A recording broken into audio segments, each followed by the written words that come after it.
guys doing, man? Happy January 3rd. I'm going to keep saying it until it's no longer a thing. Anyways, what's up, Connor Rush? I see you in the comment section. If you're here, check into the comment section below. I know that on today is Monday, the start of the new year, and we are officially starting up tonight. All right, so we have our workout tonight, and I'm hyped for it. I'm ready for it.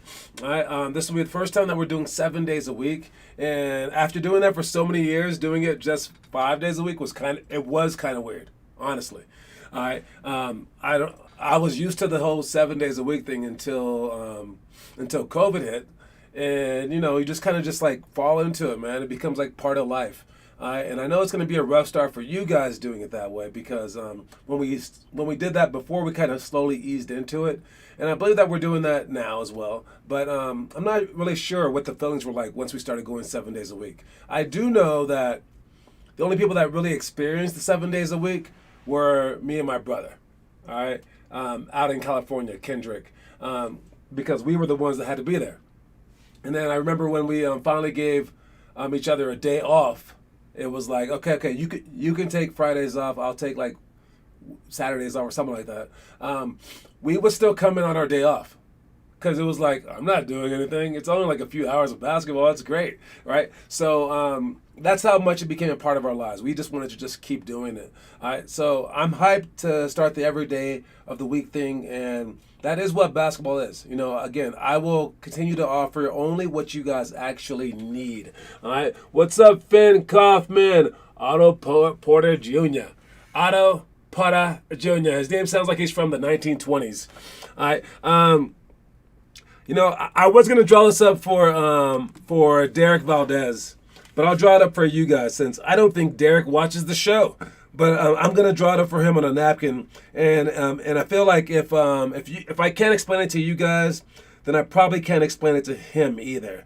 All right, so here's what I got for Derek. Let's see this. So here's a little sheet right here. All right, so Derek likes to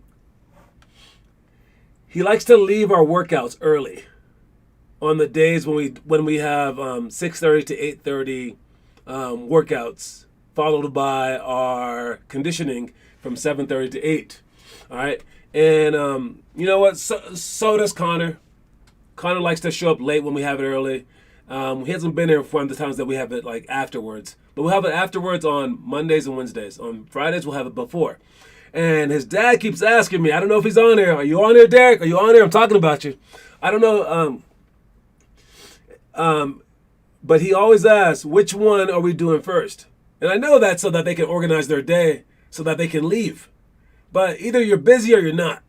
All right? It's 6:30 to 8. That's what time I'm going to be there. I don't care which one we do first. It doesn't matter to me. Now, I know that the conditioning stuff is harder for some people because it's not basketball centric.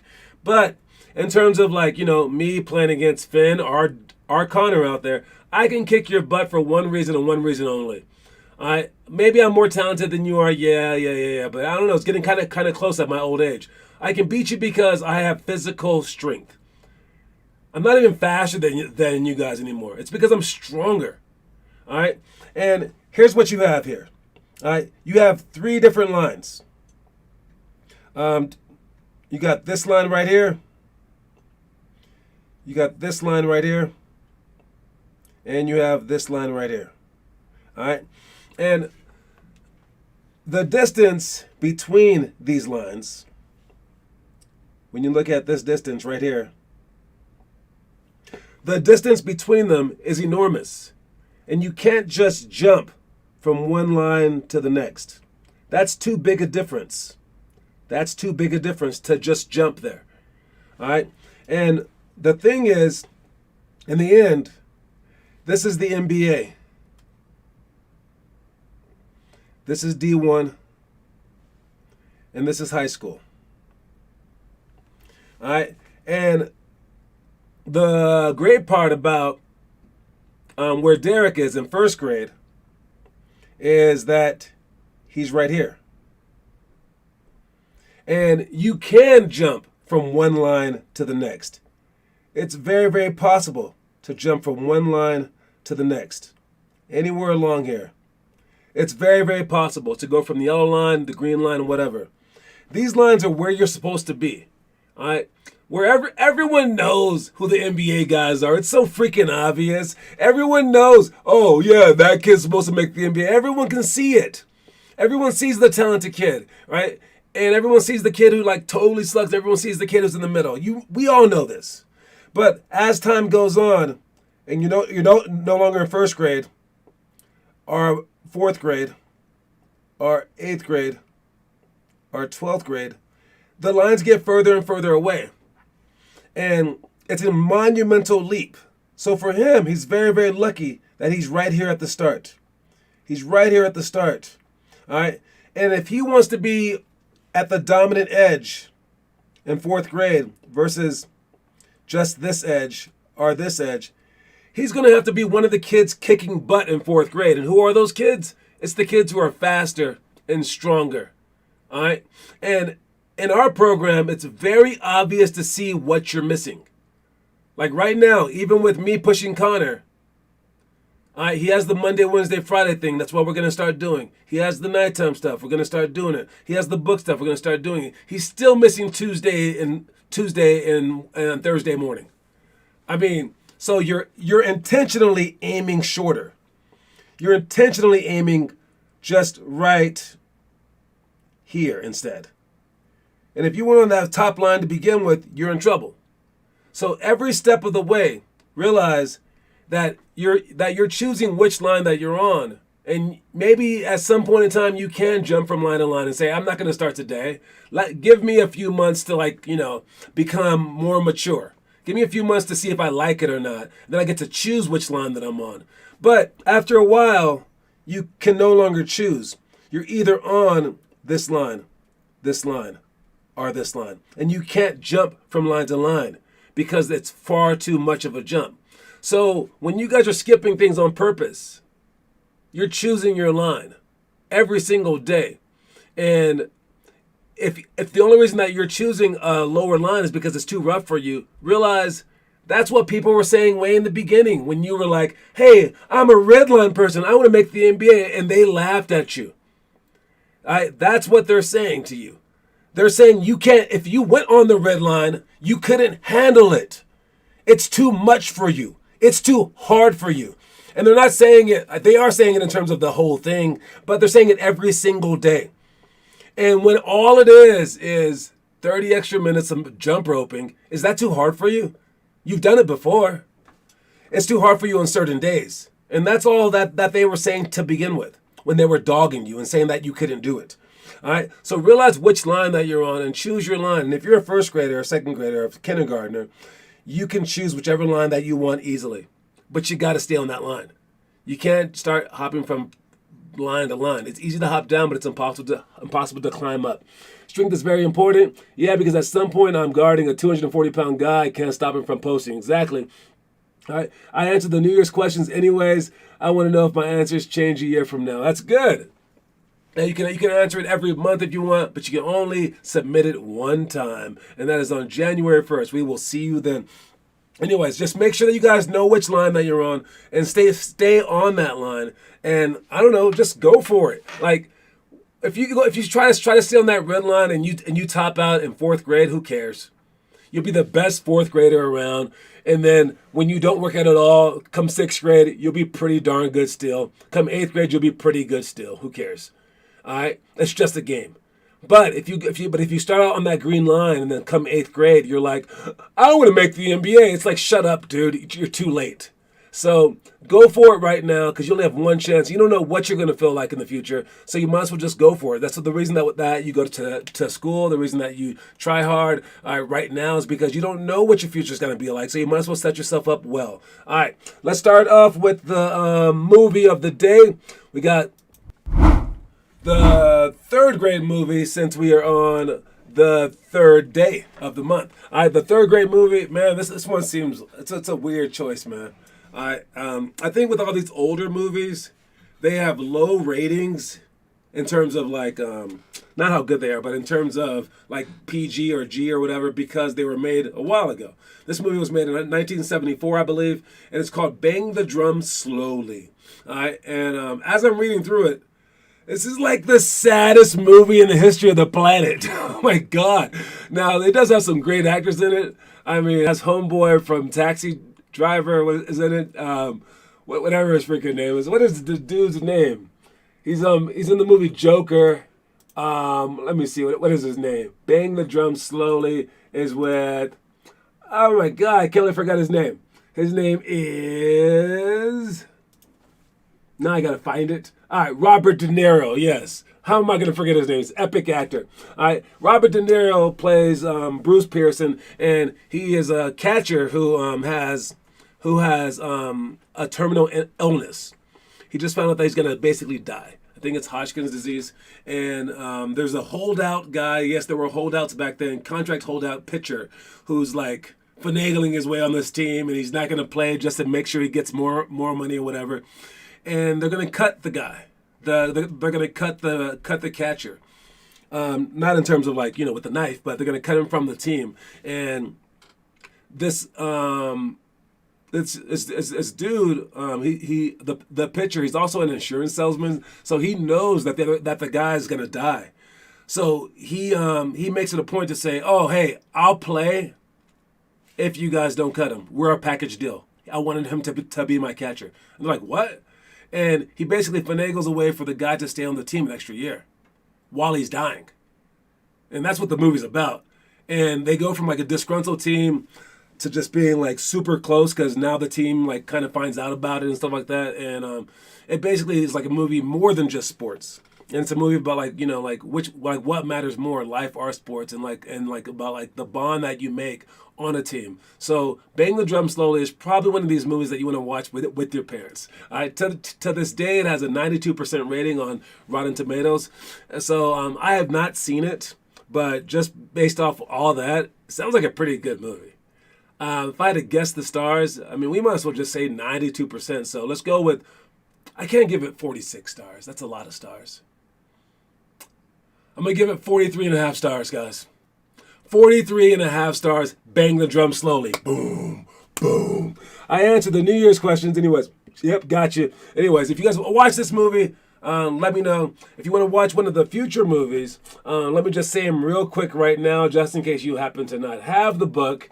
But the future movies are A League of Their Own is 4th grade. A Knight's Tale is 5th grade. 42, the 2013 movie by Jackie Robinson, is 6th grade.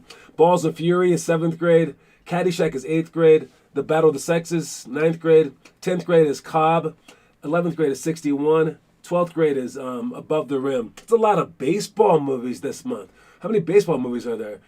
We got Bang the Drum Slowly, A League of Their Own, 42, Cobb, and 61. 5 of the 12 movies are all baseball movies. If I had to pick I do this every month, the funniest movie and the best movie on the list, in my opinion, let me think. Oh man, okay, I like 2 of these movies a lot. 2 of them are on my top 100 movies list. One of them is my top 3 movies though. So A Knight's Tale is in my top 100s list. This is with the actor Heath Ledger is in it, the guy who played Joker in the Batman movie. But before he died, he was also in this movie. It's about a jousting thing. It's really cool movie. That's the 5th grade movie, A Knight's Tale. And then one of my favorite movies of all time is Above the Rim. Tupac's in it, dude. It's a dopest movie ever. But yeah, it's my favorite basketball movie and probably my 3rd favorite movie of all time. That's Above the Rim. That's the 12th grade movie. But all of them are pretty good. The funniest movie on the list? Well, there's only one funny movie, really. I mean, A League of Their Own has humor in it. Air Bud has humor in it. The Air Up There has humor in it. But Caddyshack is supposed to be funny. Everyone likes that. It's funny. I don't think that was that funny. But Balls of Fury, that was a pretty funny movie because it has Will Ferrell in it. All right, that's it for the movies. And make sure you guys watch it, post a movie review, and then you might get a coin for one of our coaches. All right. Moving on, we got, again, Monday workout, Tuesday practice. I'm hyped for the practices. Make sure that you guys show up at least 30 minutes early. It's at the school, Silver Hills. And then Saturday we have our pick and roll workshop and basically all of our Saturday skill stuff. It's an all-day sort of thing. If you have a 3 to 5 year old brother or a friend or something like that, invite them to our 3 to 5 year old session as well. that morning. All right, and then that night we have open gym at 7 p.m. I will invite some other people too to that. And then on January 15th, we have our tournament, our Martin Luther King Day tournament. Make sure you guys sign up for that so I know who's going to be signed up so I can sign up enough teams. All right, sign up for that as soon as you can. I'll be telling the team tomorrow. All right, and then let's go with a quick trivia question. Trivia question here a little early. All right, I like him early. All right, let's see what you got. Finn Kaufman has 1 point, Connor Rush has 1 point, and everyone else has 0. All right, the question today is, who was the first NBA player to score 2,000 points in a season? That is the question for the day. Who was the first NBA player to score 2,000 points in an NBA season? Alexa, what is 2,000 divided by 82? 2,000 divided by 82 is approximately 24.3902. It's like 24 points a game, but I think that these people played less. For the winner here, it was a 72-game season, which averaged 27.8 points a game. That's how much he scored. All right, and he played for the Pistons. 27 points a game, 10.7 rebounds a game, and 1.3 assists a game. He broke George Mikan's 1,932 point record set in 1950. So this guy broke that record. Who was the guy who was the first NBA player to score 2,000 points in a season? That's kind of a milestone right there. All right, George Yardley is the answer. Carmelo is not the answer. Carmelo, that's such a random guess. I do like the guesses. Nice try. But yes, it would be George Yardley. As a forward for the 1957 Pistons, who were playing their first season in Detroit, Yardley scored 2,001 points in 72 games. All right, great job with that. Finn Kaufman with the point. Anyway, let's move on. We got our story of the day. To give yourself the best possible chance of playing to your potential, you must prepare for every eventuality. That means you should practice a bunch and in a variety of ways.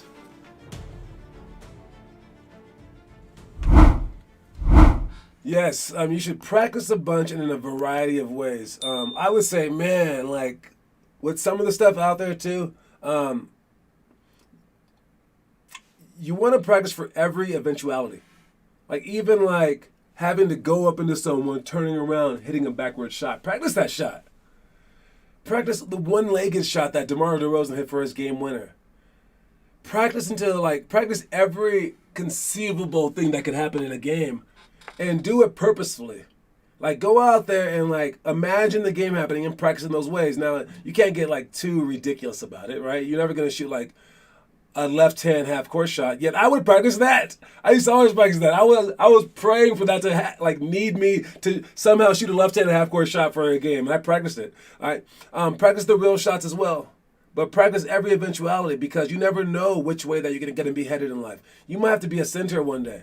You might have to be point guard for your team. So you practice every eventuality, and that's going to add up the hours. And when you practice so uniquely, that makes the hours fly by that you're working out. All right, it's a lot easier to practice a whole bunch of things. And if you take a look at our book, it includes everything. So this is every eventuality.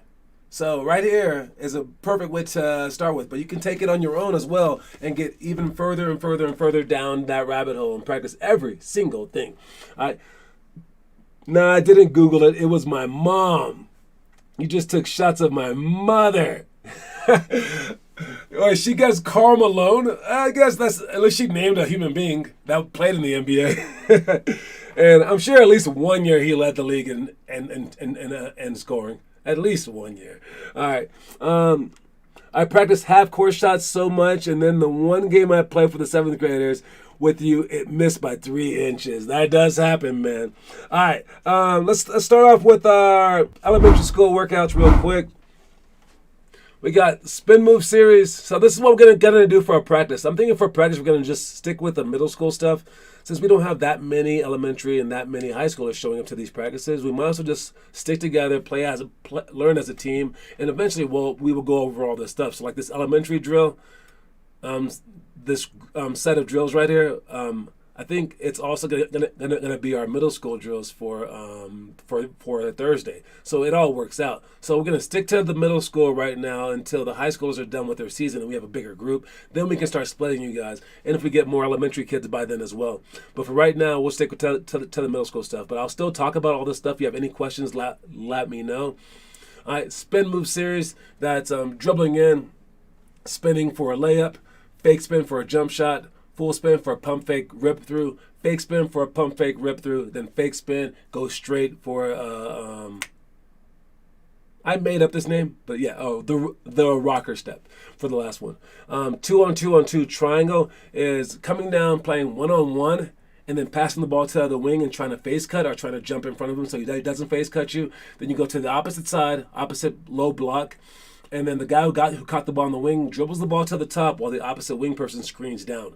Once they screen down, you come off the screen while the defender's on you, and then you play 1-on-1.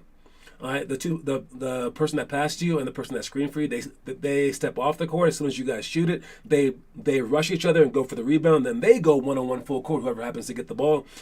And they try to score on each other during that time. As soon as they cross half court, the next person comes on to half court, and whoever gets, or the next person in line gets their rebound, and then goes again to repeat the entire drill. All right, it's a fairly complex drill, but I like it because it sets up our entire offense and shows you guys intricate details of how we want the pace of our offense to go. And it's basically a fast break every single time. You want to sprint up the court, kick the ball ahead, and we're always moving. So our plays seem slow, but we want you to run in a fast way, and then we want you guys to be well-versed in all the different options. So this is what that thing is, 2-on-2-on-2 triangle. Let's see. Connor is using his mom as a resource to answer the trivia questions. Unbelievable. Hey, whatever gets it done. You can use parents. I'm down with that. All right, next one is force post middle. You want to make sure that your post player is going toward the middle as opposed to toward the baseline when you don't have help. Then we got poly and pyramid. That's our flare cut, or our screen across down screen, which is called America's play. We got 0 to 3 seconds up by 3 with sideline out of bounds. We need to catch and shoot, so we need to set screens well. We're up by 3. Oh, if we're up by 3, we only need to get the ball inbounds. All right, but if we're down by 3, we need to get some good screens and get off a good shot. Depends on which one that we are. 10 plus seconds down by 3 with free throws. We have 12 seconds to go. Again, if we are on offense, we probably want a 3 at this point if we're going full court. But if we're on defense, because we are up by 3, then we want to protect the 3-point line, make them drive. Do not want to foul on purpose. And if we are down by 3 on defense, then we want to foul them immediately to keep as much time on the clock as possible. If they're down by 2 or down by 1 because of our free throws, that will change our approach only slightly. All right. Since there's 10 plus seconds, we can allow them to, if we're like down by 1, let's say, we can allow them to pass by half court while we try to trap them in the backcourt without fouling. Because if they happen to give us a 10-second violation, then it's our ball and we're in great position. All right, but that's usually if we're down by 1. If we're down by 2 or more, go ahead and foul them right away. Keep as much time on the clock as possible. All right, and that's everything. We do have our middle school stuff, and this is stuff that we will do tomorrow. This is 1-on-1 cut throw, so we're just going to be playing 1-on-1 right in the beginning of practice with three dribble max. Then we have our first play that we're going to talk about is 180 to tangent. This might take a second to talk about, but 180 is just the handoff. Tangent is a double screen at the top. All right, and when we do a tangent screen, it's going to look like this. Again, try to understand this. All right, I'll throw these black guys off the court real quick. No offense to anyone out there. All right, and then these guys are right there. All right, so 1-on-1. 180 tangent is it's going to be our end of the play scenario. We're going to hand the ball off, and this is 180. He fakes down, and he'll get the ball. As he gets the ball, these two guys go to the corner. These two guys sprint up so that their defenders are behind them, and then it's a screen. Step back out. These guys will split and then back screen for a alley-oop dunk or a step-out 3. And that's our play. It's just 180 to tangent. Other ones, we got double the post on the dribble. This is on being patient with them in the ball, and basically it's just a quick trap. But we're not going to trap until the post player dribbles the ball. This is our basic defensive flow. We don't want to trap until they dribble the ball. I'm going to force them to the middle, just like we talked about before. But we don't want to come double until they dribble the ball. And we want to come with the opposite wing player, all right, to come down, put his hand right there, and then he tries to strip it, while the person guarding him just mans up, chest up, like that. You do not go for the reach or for the block if you're guarding the guy. You just make his shot difficult. But someone else should come over, and it shouldn't be the opposite post player. It shouldn't be the strong side wing player, because those are easy passes to throw. And you wait until he dribbles, and then you come attack him and take the ball.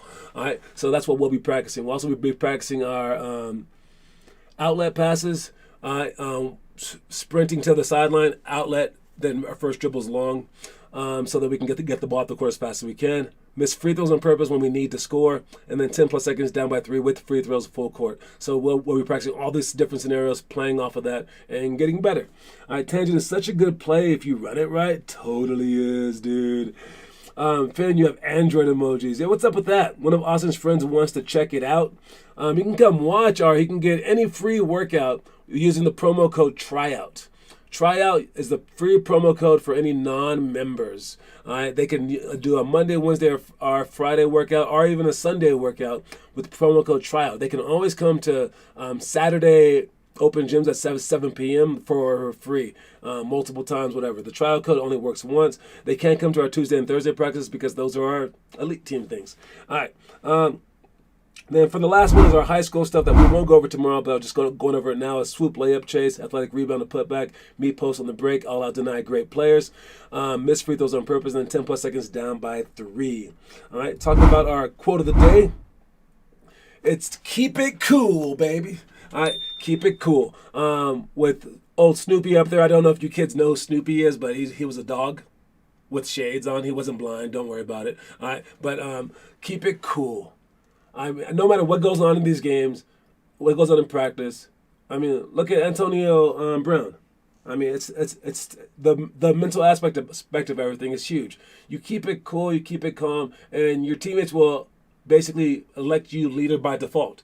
If you're always the calm one out there, they need a leader who's calm. If you're the guy getting mad and irate and screaming at referees, screaming at other players, you're not the leader that you need to be. Now, you can be like firm, but that's a lot different than being like irate, all right? So calmly say what you have to say in a very, very direct way, in a very, very deep voice, all right? And then you're good, but just keep it cool, all right? There's no need for you to get kicked out ever. Let's check our homework. Who's been posting the homework? Got Derek Valdez posting the homework. Real zombie on a plane. I guess I got to delete that one. Man, people just add stuff to our thing by accident. Unbelievable. But bed shots. I don't see Connor's homework up here. Connor, will you be posting today? Will you be posting? All you need to do is mess up once, and then I got him for the entire month. We'll see. Picture of the day. What do we have? Oh, the youngest triple-double person in the history of the planet, 19-year-old Josh Giddey. This is so random, but let's see where his career ends up as the youngest triple-double guy in the history of the NBA, the youngest to ever do it. That's a very, very big accomplishment. The guys that he's beating are guys like LaMelo Ball, Lonzo Ball, Kobe, Kevin Garnett, LeBron James, guys like that. So it's pretty cool. Great start to his career. Hope he does well. Let's take a look at our other things, though, too. We got all of our different challenges, all our different homework. The homework for the month is ball spins, and it's very cool. I like starting off with this one because it's not that hard. It's kind of interesting. It's whatever, but you get to see what a month's worth of a minute a day does. If you're doing this a month and just trying to spin the ball on your finger, just trying a little bit, just for a minute a day, you will be amazing at it by the end of the month. So everything that we're saying, shooting-wise, dribbling-wise, workout-wise, whatever, it all adds up. And that's why I start off with this very easy one. The next month one is the push-ups one, and then you'll be getting swole in a month. I mean, you get to see the power of doing something every single day for a month. That's kind of why we do these homework challenges. And as for the book challenges, if you aren't up on it, if you're a first grader, you're doing the Chastain Challenge, which Derek Valdez is not doing it. Dude, I can't convince him. Can't convince them, man. It happens. All right, some of that stuff is super easy, but yeah. Second grade, you're doing the homework assignment. Third grade, you're doing the dribbling dojo. Fourth grade, you're doing the homework assignment. Fifth grade, you're doing trick shots and skill shots. Sixth grade, you're doing the Hakeem Olajuwon Hall of Fame workout. Seventh grade, you're doing the 10-month Chastain Challenge. Eighth grade, you're doing day 51 of the Priya Brajavaniye Challenge. Ninth grade, you're doing the homework assignment. 10th grade, you're doing the workout card. 11th grade, you're doing the Chastain Challenge. And 12th grade, you're doing the Weekly Improvement Challenge. So those are all the challenges. That's what you're supposed to be doing. And again, if not only that, if you're a first grader, you also don't have homework yet. This is as easy as your life will ever get. All right, don't forget that. I'll tell him when I see him tonight. But yes, you guys, take care. Be easy out there. Keep going. And don't forget that the quote of the day is, keep it cool, baby. All right, last year's my push-ups were mid. I'm doing the push-ups. You better do the push-ups, man. Anyways, I'm out. I'll see y'all soon. If you're coming to that workout tonight, I'll see y'all then. All right, on the Monday and Wednesdays, Fridays, I'm going to bring back my old jersey wearing habit. Today's jersey, Blake Griffin on the Clippers. So Monday, Wednesday, Friday, see me in an NBA jersey. See y'all. Peace.